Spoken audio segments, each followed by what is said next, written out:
Isaías, hijo de Amós y perteneciente al linaje real, fue llamado al oficio profético cuando él todavía era un joven, hacia fines del reinado de Usías, durante la corregencia de Jotam. Su ministerio continuó por lo menos durante 60 años y abarcó los reinados de Usías, Jotam, Acaz y Ezequías. El libro de Isaías comienza con una declaración de crisis de identidad en el pueblo de Dios, un llamado al cambio y un ofrecimiento de perdón por parte de Dios. ¿Qué tal, amigos? ¿Cómo les va?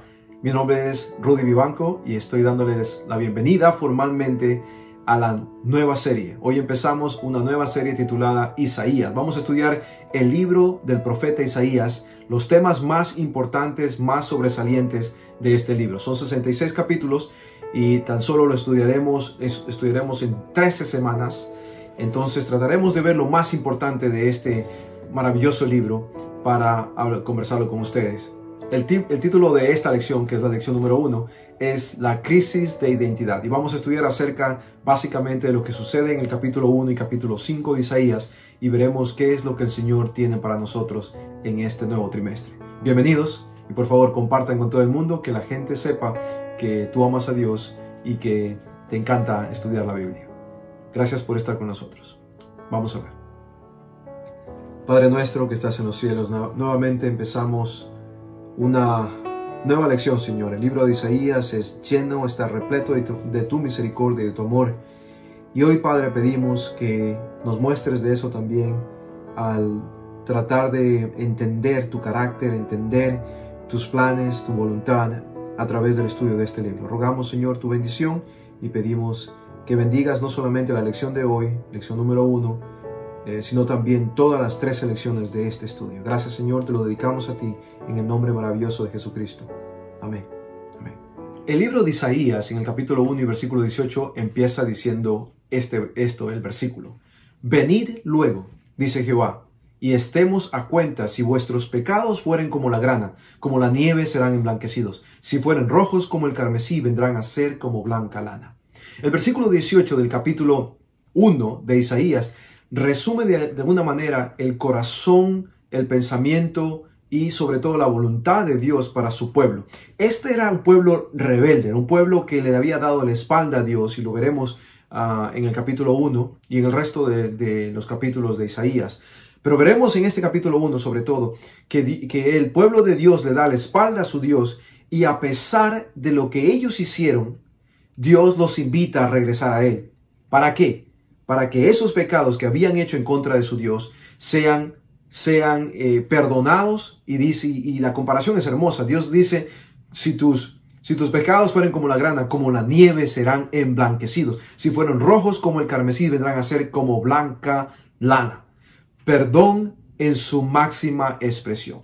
Pero vamos a ver por qué es que este pueblo estaba recibiendo esto de Dios. ¿Por qué Dios le hace este ofrecimiento y algunos otros que se encuentran en el capítulo 1 de Isaías? Vamos para eso al versículo 3, que es la introducción de todo el libro y sobre todo el capítulo 1. Miren lo que dice Isaías 1:3 para ver el ambiente en el que se encontraba el pueblo de Israel en este momento. Isaías 1:3 dice: el buey conoce a su dueño y el asno el pesebre de su señor.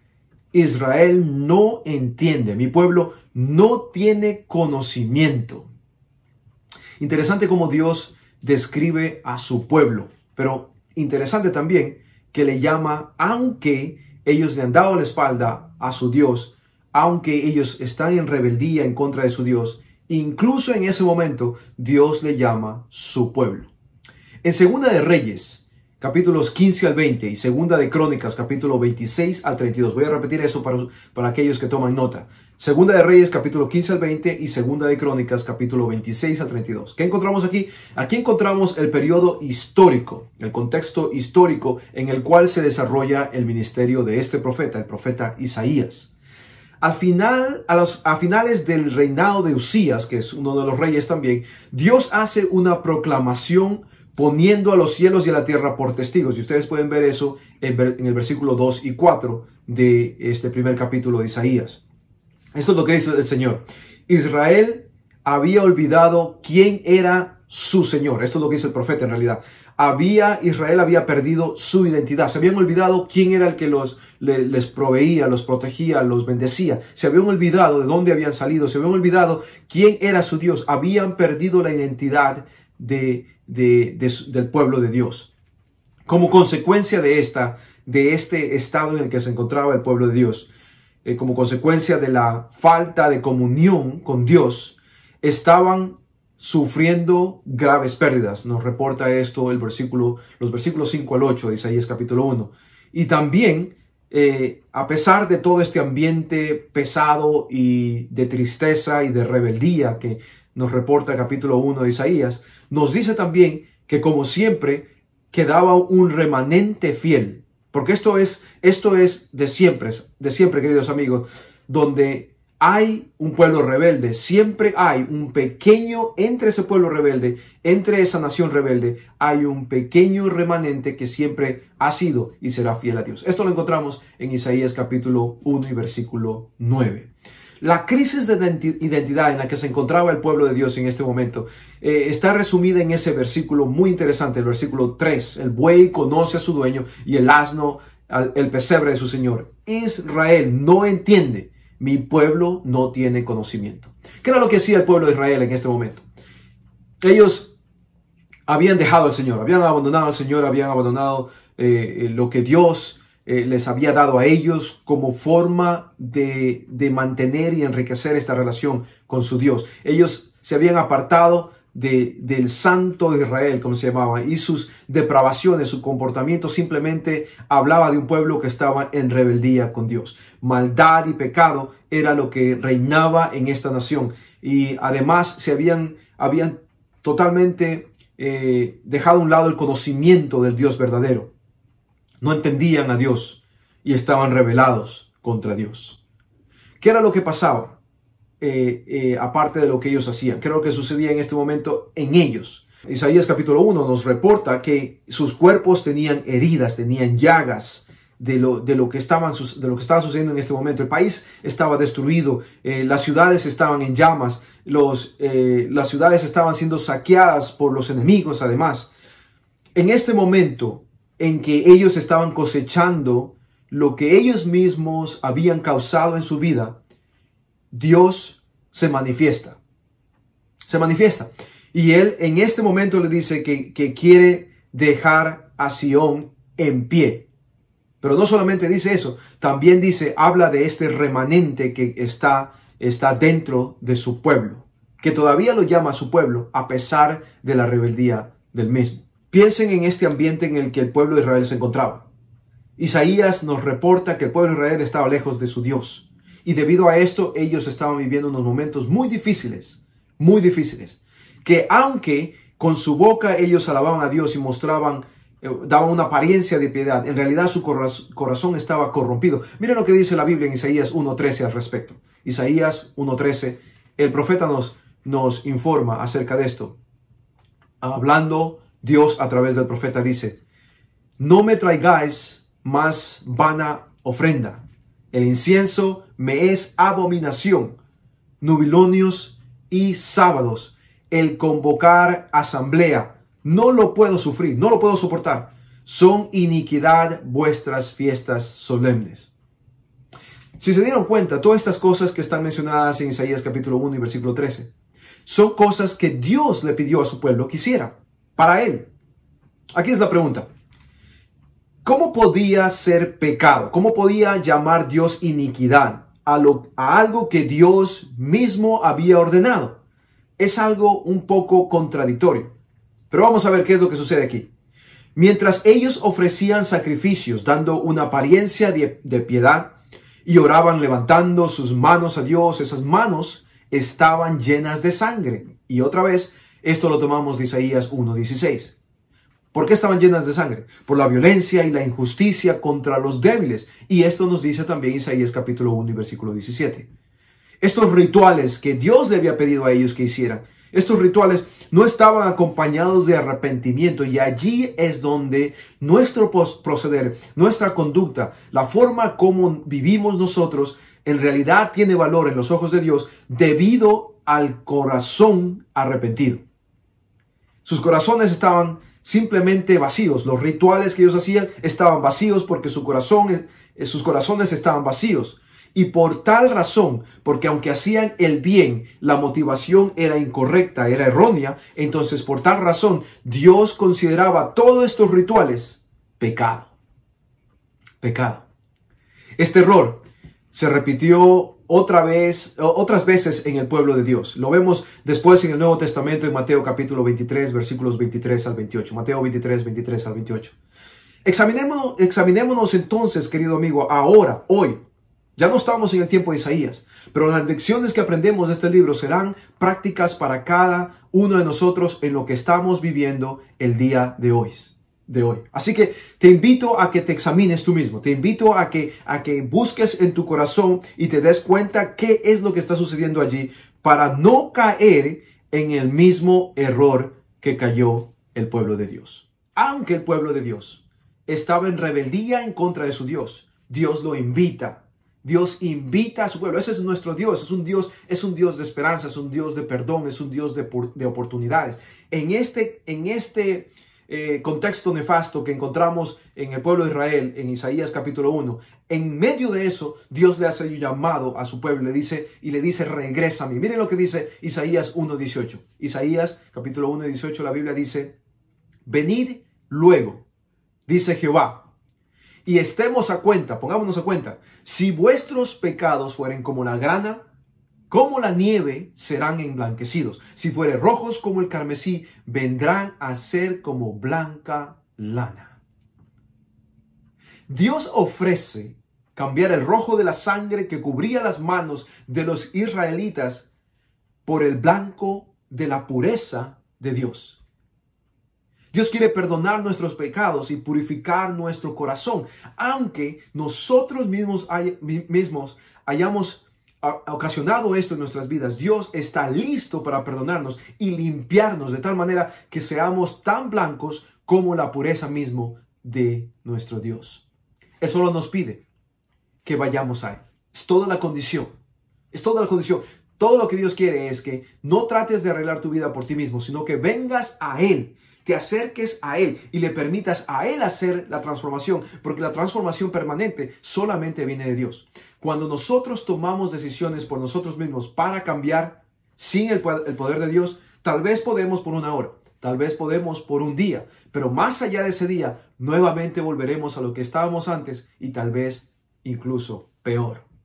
Dios nos pide, ven a mí, porque yo soy el único que puedo darte soluciones permanentes. Ven a mí. Ven a mí. Y Él nos pide que vayamos a Él con la intención de arreglar, de ponernos a cuenta, de arreglar nuestras cuentas. Esto, en realidad, el ir a Dios cuando nosotros nos hemos comportado en rebeldía, le conocemos como arrepentimiento. Llegamos a Dios arrepentidos. Y cuando el pueblo de Dios se arrepiente, cuando un hijo de Dios se arrepiente, un hijo de Dios que le dio la espalda a su Dios, se arrepiente, el resultado de eso es perdón. Porque el momento en que tú dices, perdóname Dios, yo no hice bien, yo hice mal, me fui lejos, me alejé de ti, en ese momento Dios da lo que solamente Dios puede dar, y ese es el perdón. Pero el perdón viene acompañado por un cambio de corazón. Esto es lo que dice Jeremías 31, versículos 31 a 34. Jeremías 31, versículos 31 a 34. Amigo, cuando reconocemos nuestra necesidad de perdón, estamos listos para aceptar todo lo que Dios tiene que darnos. Todo lo que Dios tiene que darnos. El libro de Isaías también, en el capítulo 1 específicamente, nos habla de las oportunidades que Dios nos da para decidir. Y esto es muy importante. Necesitamos darnos cuenta que lo que Dios hace en nuestra vida siempre requiere de una decisión nuestra. Él no nos obliga a ser bendecidos, pero tampoco nos obliga a que las consecuencias de nuestras decisiones lleguen a nuestra vida. Miren lo que dice la Biblia al respecto en Isaías 1:19. Isaías 1:19 dice, si quisiereis y oyereis, comeréis el bien de la tierra. Los versículos 19 y 20 hablan acerca de esto obvio.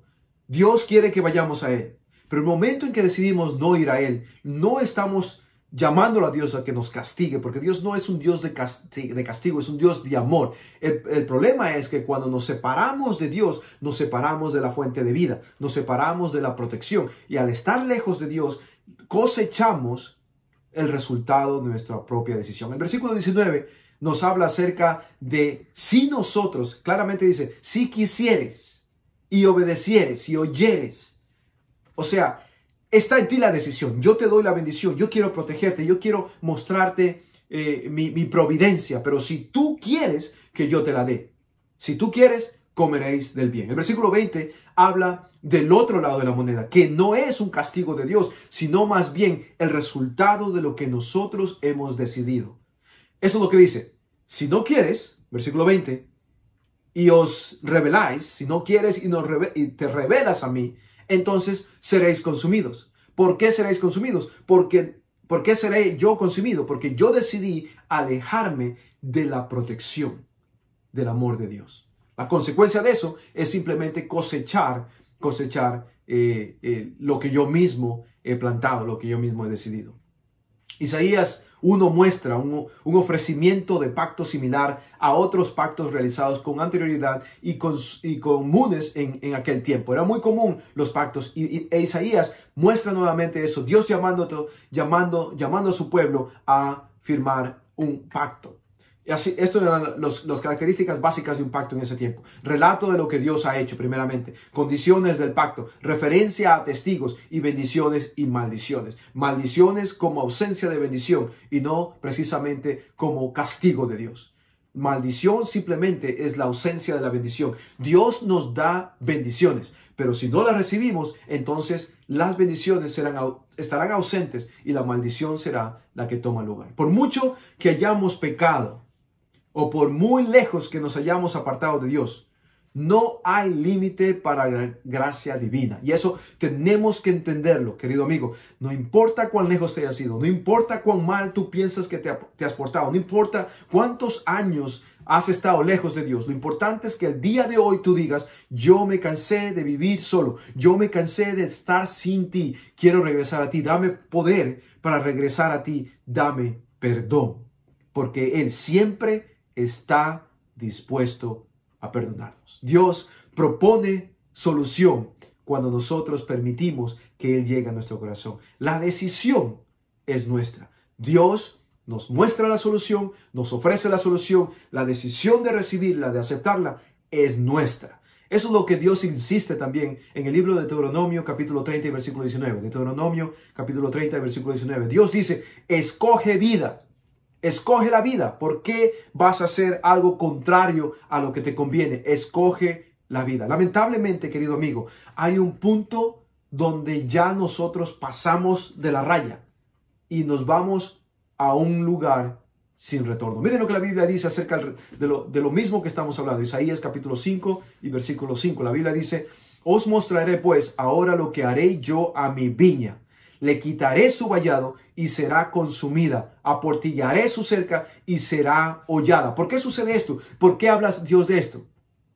¿Qué más podía hacer a mi viña, dice Dios, que no haya hecho en ella?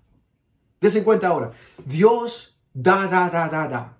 Él bendice. Él protege. Provee. Pero hay un momento en que ya yo digo, yo no quiero más de ti.